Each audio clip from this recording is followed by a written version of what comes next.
Okay, so I have on the top of this distance formula practice 1 given you the distance formula. Remember that me personally, I like to use an equivalent form of the distance formula that looks like this, so I don't have to keep writing that big nasty square root symbol.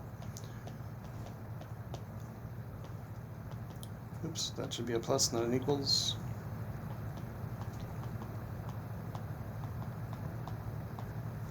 So again, both of those distance formulas are equivalent. I just find the one in blue on the right to be a little bit more user-friendly, and so that's the one that I will use personally.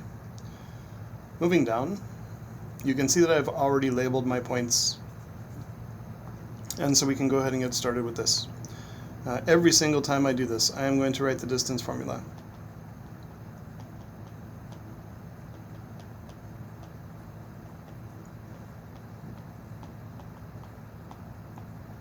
Because if I do that, I have placeholders in place to tell me where stuff should go. What do I mean by tell me where stuff should go? Well, right here. I should be writing this template every single time because I want to make sure that I do not forget those two minus signs right there. And we will see in just a moment why those minus signs being there initially is important. So I'm gonna, on the left here, I'm gonna label this one x1 and y1. I'll make this x2 and y2. And then I just have to drop those numbers in where they go respectively. So x2 is 1, x1 is negative 5. So see how there are two minus signs right there, not just one? The biggest mistake that people make is they forget to put the second minus sign when working with problems like this.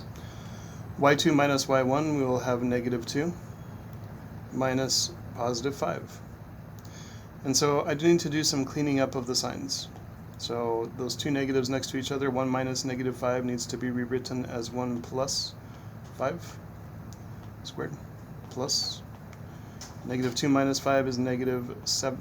We're going to leave that alone actually. We'll do our addition or subtraction in this case on the next step, so it's all done at the same time. So d to the power of 2 is equal to 1 plus 5 is 6 squared plus negative 7 squared.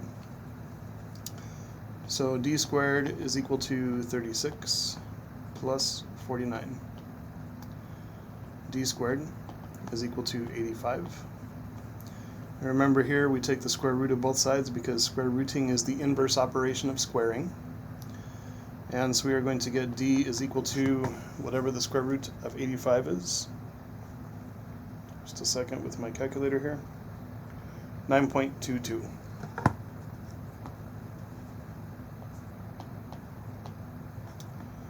Okay, I will leave that there for a moment. Pause if you need to. I'm going to move on. So again, every single time I do this darn thing, I'm going to start with the distance formula.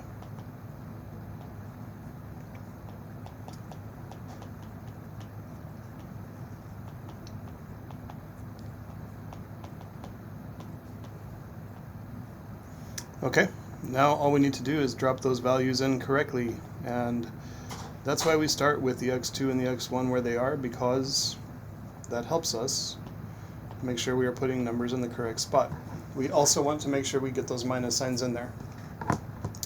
So for this one, I will call this x1, I will call that y1, I will call this x2, I will call that y2. x2 minus x1, x2 is 3, x1 is negative 2. So we get the double negative sign again. y2 is negative 5, y1 is 0. So for this one, d squared is equal to, I'm going to fix those signs up, 3 plus 2 to the power of 2. The signs here are already good, so I'm just going to leave them alone. So then d squared is equal to 3 plus 2 is 5. And negative 5 minus 0 is negative 5. So d squared is equal to 25 plus 25. D squared is equal to 50. And again, remembering the inverse operation of squaring is the square root. So we take the square root to both sides. Square root of 50. Need a calculator to help me on that one. Should be just a bit more than 7. 7.07.